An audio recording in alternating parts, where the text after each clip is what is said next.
contemplate my spirituality, and in particular, unity principles. And in this episode, Captain Jean-Luc Picard, played masterfully by Shakespearean actor Patrick Stewart, suddenly collapses to the floor of the Starship Enterprise. His consciousness is transported to a far-off planet where he lives an entire adult lifetime. He marries, he has children, a grandchild. He's a respected member of his small community, and he teaches himself to play the flute. And that is the tune that plays in that episode. When Captain Picard regains consciousness, his crewmates tell him that he's only been out for 25 minutes. And yet he's lived this entire lifetime. He goes back to his quarters to contemplate his experience. And I think, my gosh, what if your lifetime was only 25 minutes? What if my lifetime was only 25 minutes? How critical, how important would it be to be mindful of our words, of our thoughts, of our actions?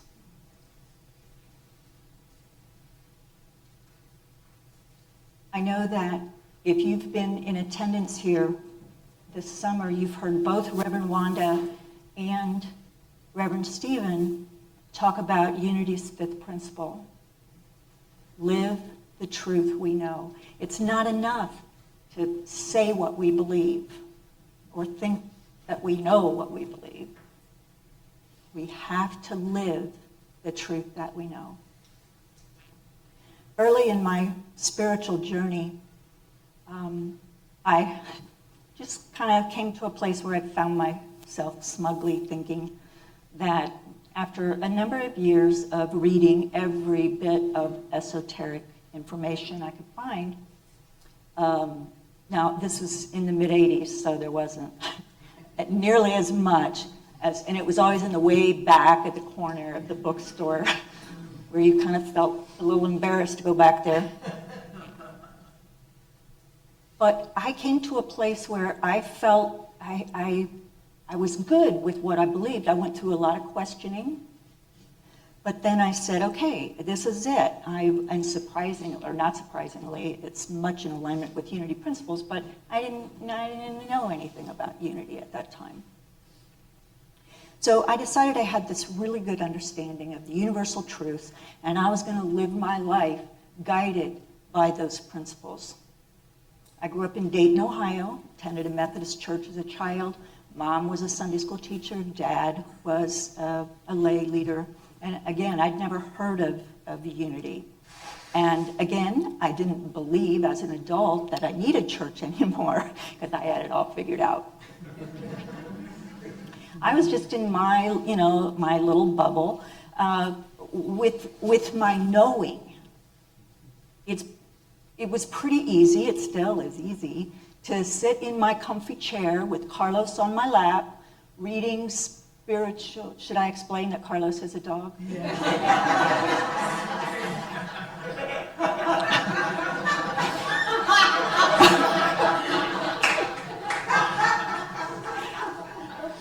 Carlos is our dog.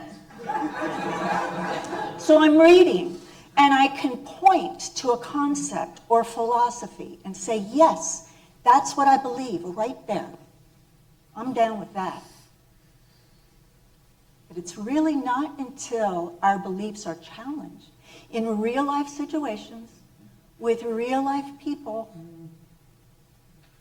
that's when the living our truth happens. It's real easy to live our truths with people we love and who love us, right? So we moved here in 2000, and I found Unity of Fort Wayne in 2007. And I remember opening the program and reading, "Today, after service, meet your spirit animal." And I said, whoa. I just really was incredulous. This was in a church? I'm going to meet my spiritual animal? Tim was working that day, so I took myself to lunch, and I came back for the workshop.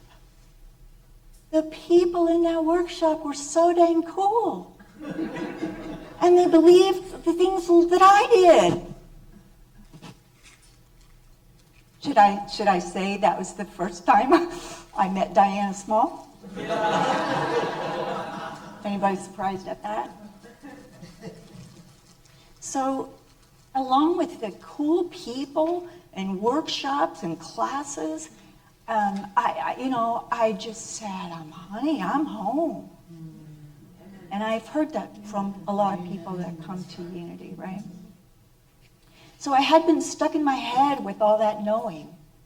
It was here that I learned that I was missing the doing.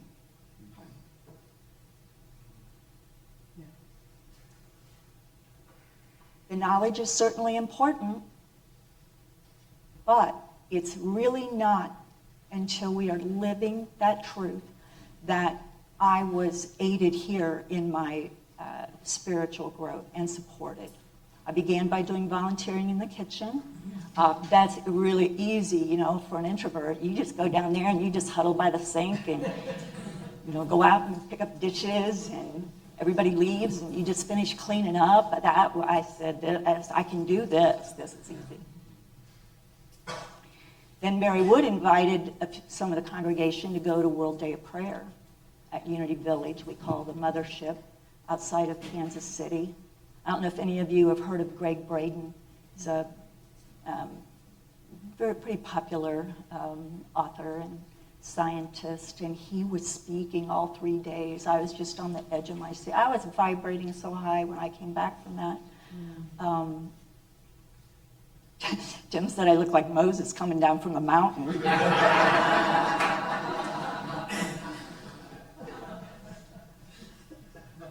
I got involved in reviving Johnny Appleseed fundraiser with Di and Amanda.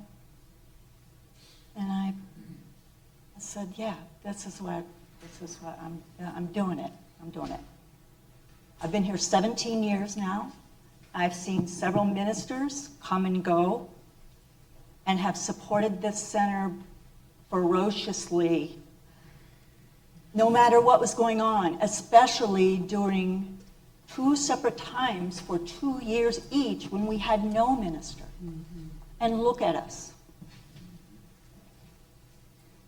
We've settled into a great rhythm with Reverend Wanda and Reverend Stephen delivering the bulk of the Sunday messages.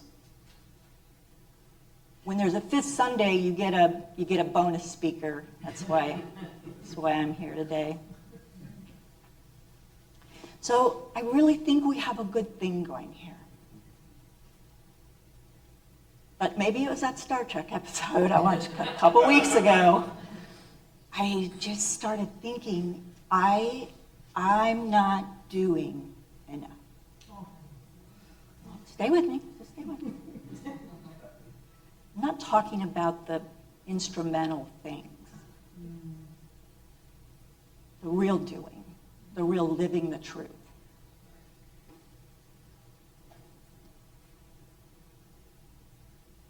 I'm hoping that each of you here will help me, because I'm serious about this challenge I'm giving to myself. So we know that Socrates said, to be is to do. Jean-Paul Sartre said, to do is to be. And of course, Frank Sinatra. Doobie-doobie-doo. That's just where my brain goes, sorry. One of Webster's definitions of being is absolute existence in a complete or perfect state. Absolute existence, complete, perfect state. Does that not sound like a condition that's a static state of being? Sounds like it's constant. Have you ever witnessed a loved one doing something in what you perceive to be, a little unbecoming? And you might say, "Why are you being like that?" And they might say, "I can't help it. It's just the way I am." And you know what? I'm kind of down with that. Being complete or perfect state. Research suggests that about up to 60% of our personality is genetic. It's inherited. So our explanatory style, which is whether we tend more towards optimism or pessimism, our preferences for introversion over extroversion, if we prefer a lot of order in our lives or we're just go with the flow, whether we're big picture or detail oriented, I think we come here with those preferences. And not that we can't stretch ourselves and go beyond that. And sometimes our responsibilities call for us to stretch ourselves and act outside of what our normal preferences might be. But I think, in general, these preferences are the way we are created. We also have different ways of perceiving information that comes to us through our senses. And perceptions can certainly be influenced by experience and culture, context. A classic example is glass half empty, glass half full. Right? I used to say that I was glass half full kind of girl, and now I just go, where did I put my glass?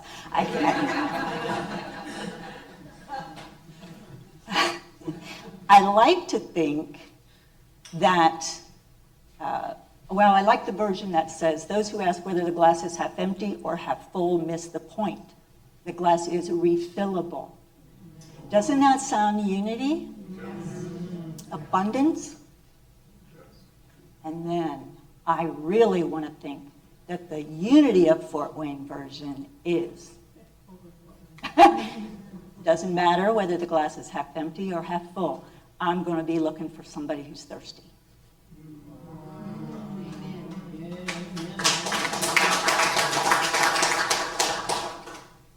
Okay. So the Bible says that God created each person individually and uniquely, and I want to accept that. I like that. Trying to be something that we're not is incongruent, and that's going to cause us some issues. So let's talk about the doing. We should all be what we be. Well, we can improve. I can improve my doing. We really only have control over two things. Did you know that? I've tried to control a lot more things, but there's really only two that we really have absolute control over. Our thoughts and our actions. Nothing else. Our feelings, our emotions, and even our physiology to some extent are influenced by what we're thinking and what we're doing. I'm sitting back there at the AV desk, and things go wackadoo, as sometimes they do. I'm thinking, why is this always happening to me? My actions, my behavior is texting our tech guy as if he's going to magically appear and fix something at that moment. Because of my thoughts and my silly action in that moment, my emotions become involved. I'm angry, I'm frustrated, I'm embarrassed. Physiologically, my tummy's in knots, jaw's clenched up, palms are sweating.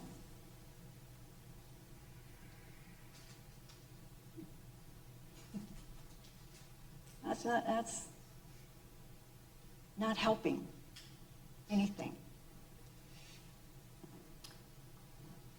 So if we can accept that our habits of thinking significantly contribute to our emotions and to some extent our physical symptoms, I'm declaring right now, and even though I've known this truth, it's a new day. Unity's third principle to the rescue. Charles Fillmore for the win. Thoughts in mind produce after their kind. By changing my thoughts from why is this happening to me to what can I learn from this? Who can help me? You know, really, almost instantly, I, can kind of relax a little bit. And my feelings maybe can go from anger to hopefulness. There's an answer for this. I don't see it right now. There's an answer for this. My physical symptoms also shift. My ears aren't hugging my earlobes. Wait a minute, what are these? Shoulders. Shoulders aren't hugging my earlobe. I can just relax a little bit. And I can drive home thinking, every day may not be a good day, but I dang well sure can find something good in every day. And I know that. So, thinking, we're in agreement. We can instantly change a thought. In an instant. We also have control over our actions, our behavior. Because if we consider that our actions contribute to our emotions just as our thinking does, this is pretty important too. One of my favorite authors, this American psychiatrist, William Glasser, he kind of classified some common behaviors in two categories. He called them connecting and disconnecting behaviors. I think if we, in Unity, we might call them more enlightened and less enlightened behaviors. So it's not hard to figure out what's on the more enlightening list. Supporting, encouraging, listening, accepting, trusting, respecting. Who doesn't want to be treated like that? How do we feel when we're treated like that?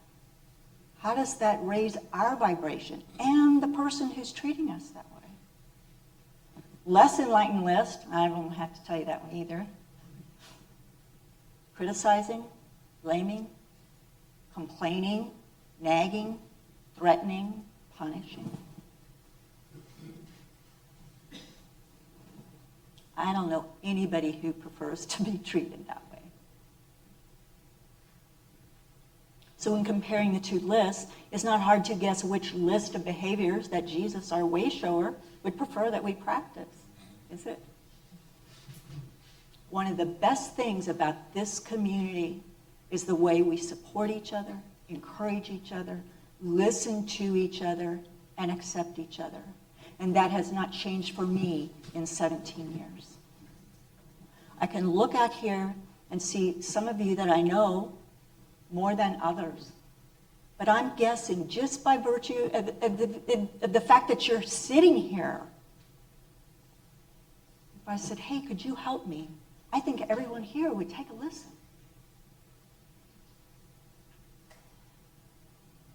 The impact of our actions, that our actions have on one another, even in simple interactions on Sunday morning, cannot be overestimated.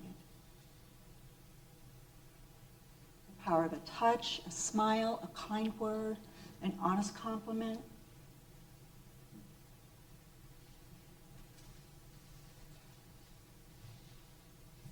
Even the smallest act of caring all have a powerful impact. But because we're human, we sometimes get caught up in those less enlightened behaviors, and we react instead of respond. Even when we know the truths, believe the truths, affirm the truths, sometimes we don't display or live the truth.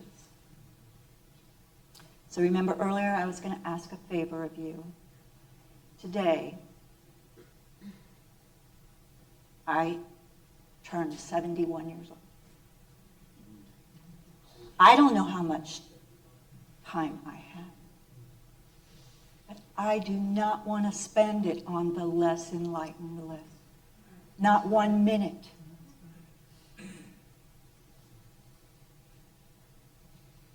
I'm asking everyone, you could join me if you like, but what I'm asking of you is to hold me accountable.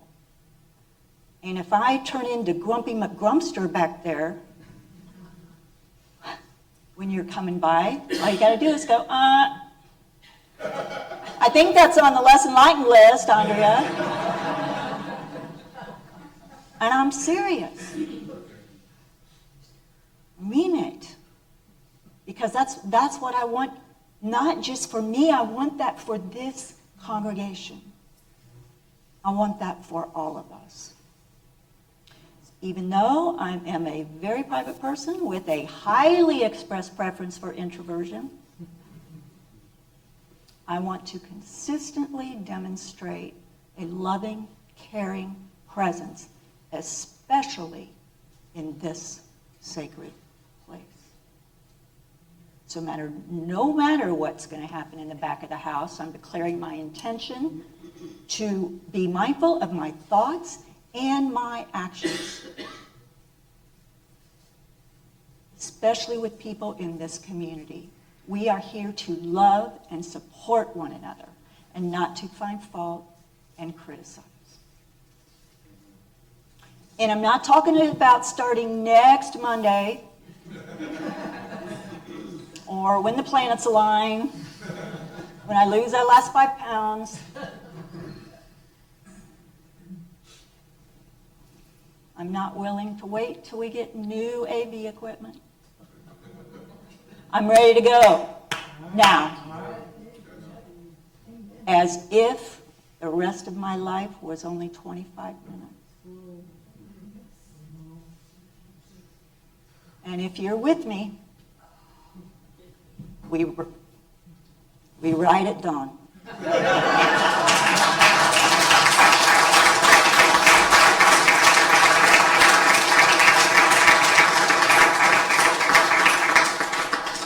All right, so I'd like to share a meditation for this morning, also known as loving kindness meditation, so you get comfortable.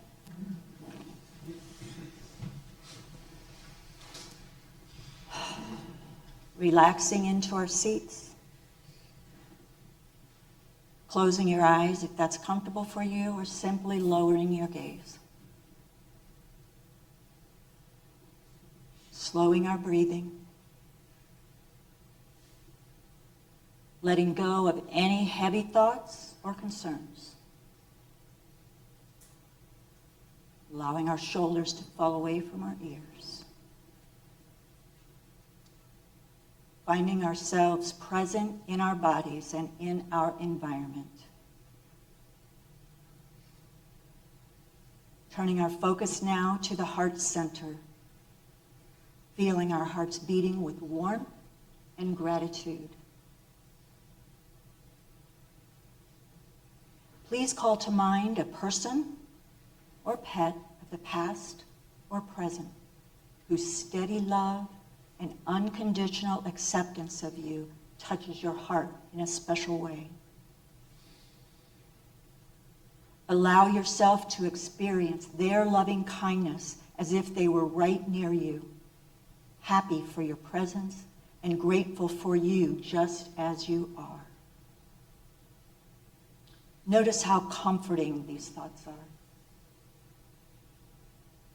As you think of them, wish them well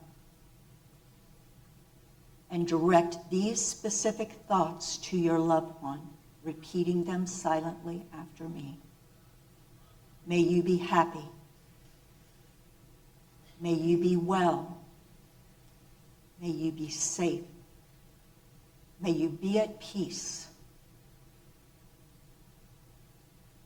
Note the gratitude your loved one has for you. Next, bring to mind someone you've met casually, someone you recognize but don't really know. A neighbor you nod to as you drive by, the crossing guard at your child's school, or maybe someone sitting on the other side of the sanctuary from you today. As you think of them, wish them well. Repeat these specific thoughts and imagine that they receive the full benefit of them. Gone are their aches and pains, material worries. Their hearts and minds are at ease. Repeat. May you be happy. May you be well. May you be safe. May you be at peace.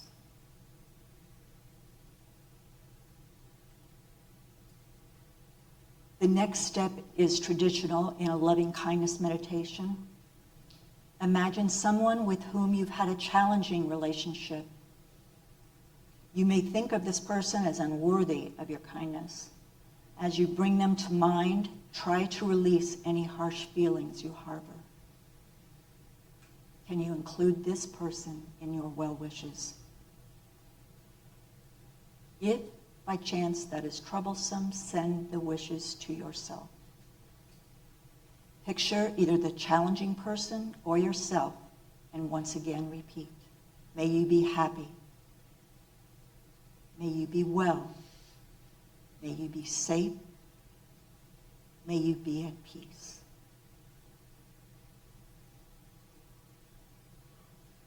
And finally, include as many people and animals as you can in these last wishes. Happy or sad, loved or neglected, in good health or in poor health, in all stages of life, without making a particular effort to envision them separately. Simply maintain an awareness of the presence of all sentient beings who share our planet. And let's send them our wishes with sincere hearts. May you be happy. May you be well. May you be safe. May you be at peace.